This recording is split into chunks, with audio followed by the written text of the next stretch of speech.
This baby actually runs. Can't believe it. Ahoy there.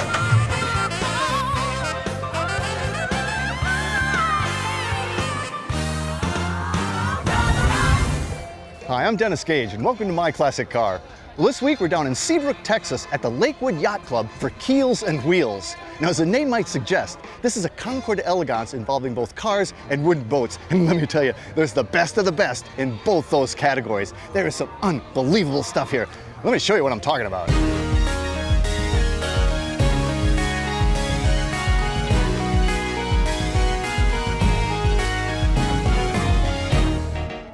Bob, great to see you again, my friend. Thank you. Great to have you back here. What, it's only been, what, 12 years or so? About that, yes. But this is what, the 17th 17th year. That's amazing. And, it's been 12 years since I've been here, but it's better than I remember it even. It just gets I'm glad to better. hear you say that. Well, and I loved it the first time. Well, I appreciate that. We work hard to make it better each year. We do. And what a great setting. Yes. Lakewood Yacht Club. I always say Lakewood itself is the star of the show because it's such a beautiful place. Oh, it is. And you've got how many cars? 180 cars. And how many boats? 81 boats. Aggregating that number of boats has got to be kind of tricky. People like to show off their boats just like cars. Like to show off their cars, yeah. We talked about a genetic defect that goes both ways. What's the feature this year in the boats? The Chris Craft Capri is the featured mark Which for is the really boat side. A beautiful boat. Beautiful boat. And in the cars, you've got such a broad representation. I mean, everything from the earliest to some of the latest. Well, for instance, we have a class of antique Cadillacs. Cadillac and LaSalle is our automotive mark this year. We've got street rods and muscle cars and the brass era and the 50s and 60s classics and the heavy iron. You really do touch almost every category of the automobile that's out there in this show in 180 cars. We try to, yes. I just find it a very friendly, very welcoming, very relaxed. I mean, it's a Concours d'Elegance, but sometimes those are kind of tense. Yes. This is not tense. This is a yacht club, and it's a tad more relaxed. It is a tad more relaxed, yes. And so we like that. We're proud of that. And you probably know somebody with a boat. Maybe we can get out in it later. I do. All right. I do. Sounds good. All right. Oh, hey. Riding in style. Well, Bob, this is a gorgeous car. I love Ferraris, but who doesn't? What's not to like here? This is a 61, 250 GTE 2+2? 2+2, Did I get it right? correct. You got it. Man. And the 2+2 means this baby's got a back seat. It's got a usable back seat. Not just a decorative one. Right. This is not an Austin Healey. This is a And you've had this car for a long time. 1970. Bought it right out of college. Wow. And fell in love with it when I saw it, and had to have it. That's great. And they're great cars to use. Oh, I bet. Enzo Ferrari's favorite cars for him personally were 2+2s. Ah. And so I think there was some passion that he had for So he this put particular. some thought into them. And Pininfarina did a phenomenal job in incorporating this size in the same wheelbase that the previous 250 Pininfarina Coupe had. And even back, the lines on this car they're just so classic. Yeah. It's just a great car to It's drive. everything you want. What more could you want? Well, let's go look at that Ferrari power plant. All righty. All right. Yeah.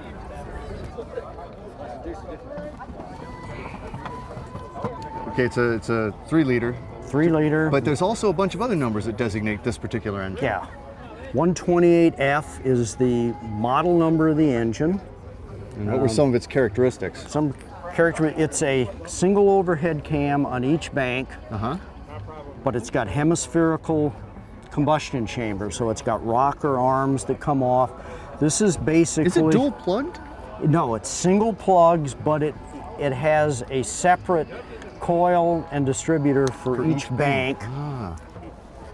And you really have some prime real estate here at the show. I mean, you're sitting right across from a Riva, another Italian, the Ferrari of the water. That's right. And the beautiful car here by the pool. And a beautiful day. What's not to like? Absolutely. What a great way to spend a weekend. Isn't it though? Bob, 61 Ferrari 250 GTE 2+2. Correct. Spectacular. All right, great. Thanks, man. Okay, thank you. Well, Tom, this is a stunningly beautiful car. A 53 Delahaye, right? 1953 Delahaye, what's called a Model 178. When did they stop production? They actually stopped in 1953. So this had to be one of the Finally last shut ones. doors. Yeah. Now this is one of the Petersen Museum's pieces here. And Yeah, you brought it to Keels and Wheels. Came from Los Angeles on a truck, even though I wanted to drive it, but you couldn't sell that, right? That's right. Nice try, though. it takes too long to clean afterwards. Now this is a 53, but that front end has got really much more of a late 30s, feel to it. It's very, very traditional, very similar to the pre-war cars. However, they did hire a designer right after the war to give Delahaye a new face. Of course, he introduced this, which very much kept with tradition. So. It's just a gorgeous car with a fabulous interior too. Now again, 53, that harkens back to an earlier time. It is. The faux wood finish. It does have a radio though, a modern radio as you can see. And then standard running gear was the Kotal kind of electric shifter. Kind of like a Cord? Yeah, like a Cord or a Tucker. I'll use the same system. That's so this right. would have been a drop head? Drop head with a 3-position top. So you can have it all the way down, all the way up, or you can see where the Lando bars, it also folded to that point. Really beautiful. And again, back, and I like the peaked bumper. Yeah, beautiful. Matches the peak in the front. Yeah, it and does. Just very simple, yet very elegant. Yeah, it is. Now, what powered the Delahaye in that era? This is powered, this is a 4.5-liter inline 6. Let's go look at it. So then, as you can see, very simple. Again, almost the same as the pre-war. It really is. Just a Inline basic 6. Inline 6, single Solex. Yeah, there's really not much to it. How many horsepower? Not much to it. In this setup, it'd be about 125 horsepower. And is that enough to pull a car? I mean, this is probably not a lightweight car. Not a lightweight car, but the power is adequate, as they say. Well, I tell you, this is gorgeous. One of the first things I saw when I came in, it's an absolute showstopper. 53 Delahaye, 178. Body by Shapron. Fabulous. Thanks, Tom. Pleasure. My pleasure.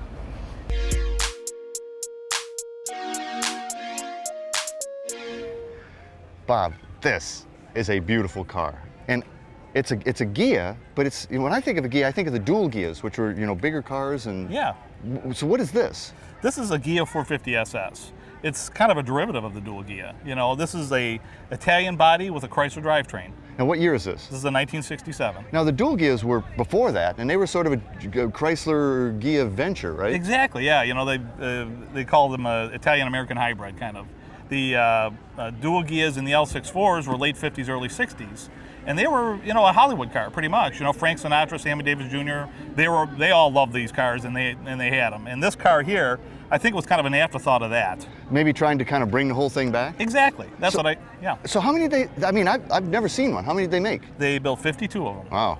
There's about 30 of them left that they can account for. Really? Yep. And who did they go to? Again, kind of a Hollywood thing? It kind of, it started off that way. Will Chamberlain had one. Johnny Carson had one. Wow. But I don't think it caught on like the Rat Pack cars of the late 50s and 60s. Well, I don't know why, because she's just gorgeous. It's gorgeous, but it was $13,000 fully loaded back in '67. That was a lot of money. And a lot of money, yeah. I mean, it's almost twice as much as a Corvette. Yeah.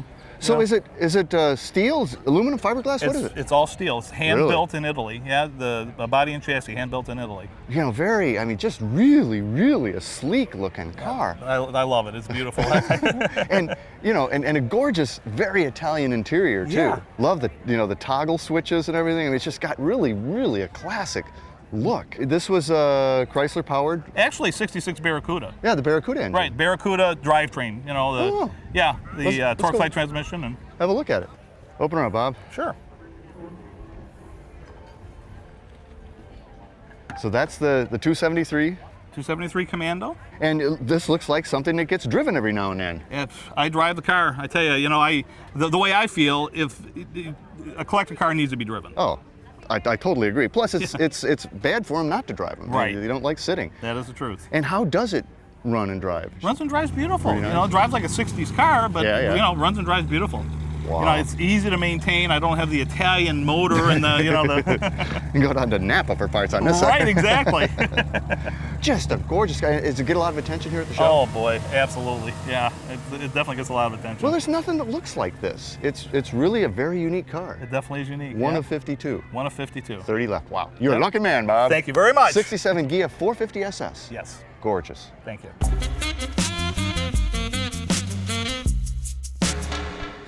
Well, Lee, this is both a car and a boat show. Yes, sir. And this baby is a boat. It's a land yacht. This is a land yacht. This is a 63. I would call it a Chrysler Imperial, but no, it's not. no. It's not. No, it's an Imperial Crown. An Imperial Crown, because it wasn't, at that time they were doing it as a separate... It was its own mark. It was like a Cadillac or a Lincoln. It was not manufactured as a Chrysler. So kind of like the Continental Mark IIs weren't really Lincolns. They were, for Yes, 2 sir. years, they were Continental Mark IIs. Absolutely. This was an Imperial, not a Chrysler Imperial. That is correct. So for how long did they do that? Until 1967, when they brought it back under the Chrysler name. So, I mean, these are outrageous cars. Yes, they are. The very early 60s, very optimistic, sky's the limit type of thing. Yeah. And wild design cues, the headlights. The headlights for sure. That are And- floating out there in space, and I never Yes. knew why that. I just thought it was almost like an afterthought. Oh, we need headlights, you know? Yes. No, he was looking for a classic, a throwback to a classic design. When the lights were out there. Right, from the 20s and 30s. As great as the outside is, I think the inside's even greater. It's amazing. It's, you know, what a dash. It has this Jetsons dash with the oblong steering wheel and the push-button torque-flight transmission. Big, roomy back seat. I mean, Yes, this is like taking Yes. everybody out. And these seats are not are pushed back as far as they'll go, and there's still just Oh, as much really? room as you can Oh, see. my goodness. What power is this baby? It's a 413, Oh, Chrysler wow. 413. That would get this around. Yes, 350 horsepower. Let's go look at that baby. Okay, Open her up, Lee. well, let's see what we have here. What's under the hood? That's right. Wow, you know, that looks kind of like how it looked in 63. Yes, it is. It's very original. Well, yeah, I mean, you've really done it back very, very original. Yes, I mean, sir. It really looks like what it looked like in 63. Yes, it does. We've done our very best to make it as original as possible. And it is, you're right, it is a land yacht. Yes, it's it is. appropriate that's here at Definitely. Keels and Wheels. That is Lee, correct. beautiful, 63 Imperial Crown. Yes, sir. Fabulous Thank you. car. This is amazing. This would be cruising in style back in 1890 something. We're going aboard. I wouldn't mind having one of these. You know, usually all I have to do is pop the hood, but this is a little bit more complicated.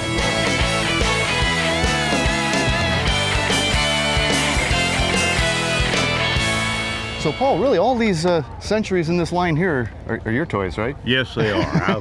I've been a collector for a number of years. It's a disease, isn't it? Yeah, I think you boat guys are worse than car guys, actually. But this is one that caught my eye. This Gullwing, you call it the Golden Oldie. What is this baby? It's a Sabre? This is a Century Sabre. It's a Yeah. 1976 Century Sabre. 76 was the golden anniversary for the Century Boat Club. They were founded in 1926. So this was their limited edition anniversary model. And it was decked out like this? All Yeah, the... this is restored almost 100% to what it was when the boat was built originally. How many did they make of these?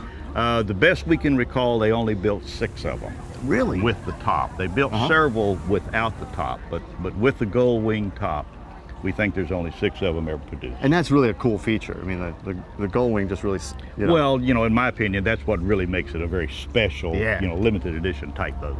So what powers the Sabre? This one here has a 454 Seriously? GM Mercruiser engine. It's crammed in there? Yeah.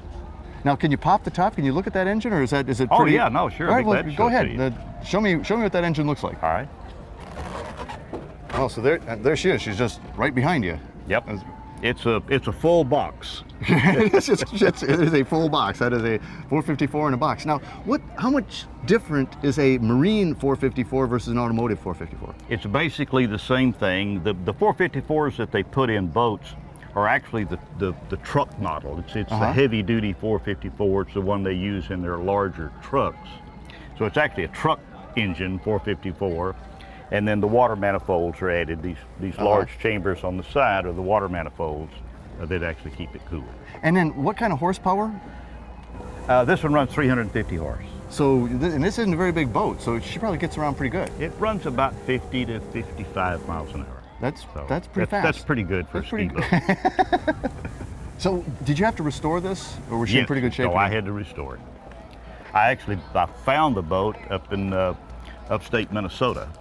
And my wife and I drove up there found this one, and this was before the internet. So it was. Boy, you were really searching. It was really. It was more difficult to find probably than it would be nowadays. You know, I've never been in one of these out in the water. I mean, we couldn't take one for a spin a little later, could we? I would love to take you for a ride.